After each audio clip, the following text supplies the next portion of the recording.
So the Jim Carrey gun control video wasn't really about the Second Amendment. It was about Jim Carrey, a waning star embracing sanctioned targets to create the false front of intelligence, sort of like America's drone program. So it's fitting we began this Holy Week with Carrey ridiculing the late Charlton Heston, and now end with Jason Biggs tweeting predictable jokes about the Pope. There were 3. Trust me, they are forgettable, as is Jason. But Pope jokes are as old as the Pope, and by all means, you should make them. That's why our country's great, because washed-up comics have the right to suck. Based on that, Jason and Carrey are civil rights pioneers. They're the Jackie Robinsons of sucking. I love the First Amendment, and Twitter especially, for it exposes the soft underbelly of the celebrity simple mind. They undo everything their publicists try to mask. The mystery is replaced by the moronic. But really, Jimmy and Jason, if you want to create the illusion of edge, at least take a risk. Stop choosing targets approved by your sheep-like peers. The only people you're impressing are those paid to pretend you're funny, i.e. your dates and your agents. Which is why Jason thinks it's cool to hit the Pope but lacks the beans to do the same to Muhammad.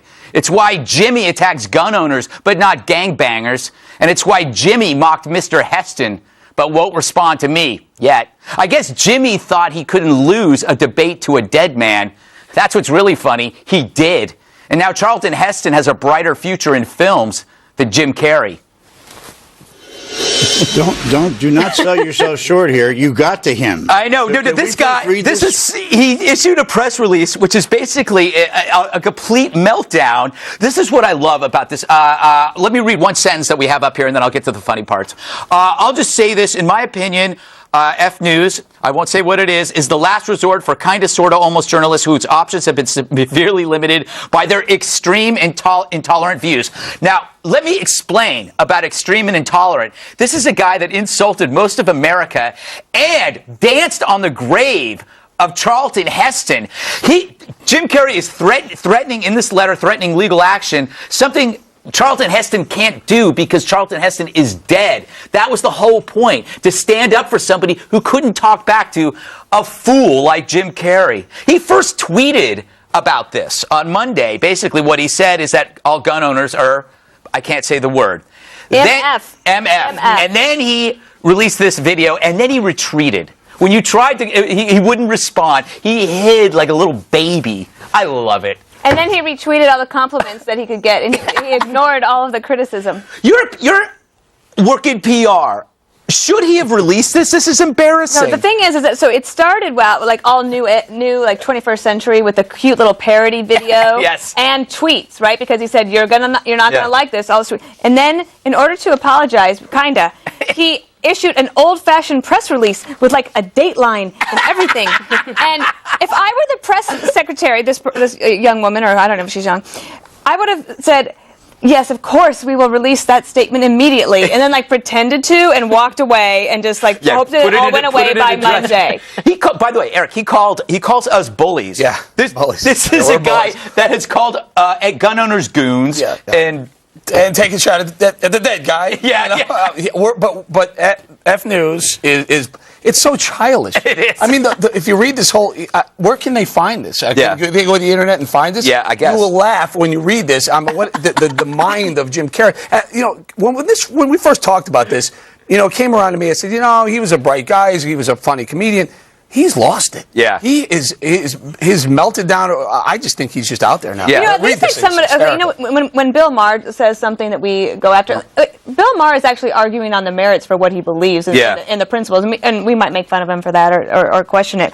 But Jim Carrey doesn't even know what he was doing. He thought he was just going to get a lot of attention. Yeah. I don't think he knows how to engage. I mean, my impression of Jim Carrey used to be that he was a very talented actor, but there's always something about him. It's like he doesn't want you to see the real Jim Carrey. So he uses what he thinks is comedy. Right. Which is, I mean, he calls us, what did he say? We have petty behavior. Can we put up the picture of him with the faux mustache and the cowboy hat? And we're petty, Mr. Carey?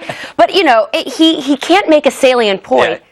So he engages in behavior by demeaning flyover country. And by the way, Mr. Carey, aren't you Canadian? So I don't know. Maybe go back to Saskatoon. Oh, wait a minute. You might have to ridicule Canadians because they also might fall into that class. I will say this, that last week when CBS guys responded to us, they apologized with some dignity, I think. Yeah. And This is, first of all, he says they don't. I would sue you guys, but you got no brains. You talked out of your arse. And your ass saying you're going to come sue us. Bring your arse, and we'll bring what little brains we have and see what happens. What he would sue for. He's the one he started it with the video. He says viciously slander me. Yeah, right. Viciously slandered him. I would take them to task legally if I felt they were worth my time. Hey, Bob, I want to bring. Honestly, I retract everything. Everything nice. I apologize. I want to bring up the Jason Biggs. One of them. I can't read them all to you, Bob, but this is what he said about the Pope. You know, the Pope had went and kissed the feet of inmates, and Jason Biggs tweeted, "Ugh, fine, give me the effing feet," quoting Pope Francis after being told he could no longer kiss his preferred body part. What? So what he suggests. Well, first of all, to do that in Holy Week is beyond the pale. Beyond that, what the Pope was doing was what Jesus taught him to do, to be a servant. I'm your servant, he said to these kids. And that's why I'm doing this. And to make fun of that from I don't know who this jerk is. I never heard of him before. Might say something about it. The Pope is known for reaching out to the poor and carrying on the mission of Christ. Jason Biggs is known for sticking his wiener in a pie. Yeah, okay, that was him? Yes. Hey, that's Jason, him, Dana. A man of substance. But hey, Jason, come kiss my feet. I'm glad you said feet. Yeah. How this could be the lowest thing I've ever. He insulted. How's this? He insulted. I don't know. 1.2 billion people around the world with it. Honestly, you go after the Pope. The man's a holy man. He's devoted his life to it. But he wouldn't do Muhammad, would he? No, he wouldn't do Muhammad because he doesn't have the cojones. Is it a cry for attention? Is that it's like they're desperate because their careers are flailing, and so they need some kind of attention. But when they do this stuff, they're silencing debate. He works for Nickelodeon, by the way, a children's network. Jason Biggs. Does he still work? It's a cry to get out of $5,000 a night venue so he can get back to make some money, but it ain't going to happen. It's going to 1,000 next week, big boy. Yeah.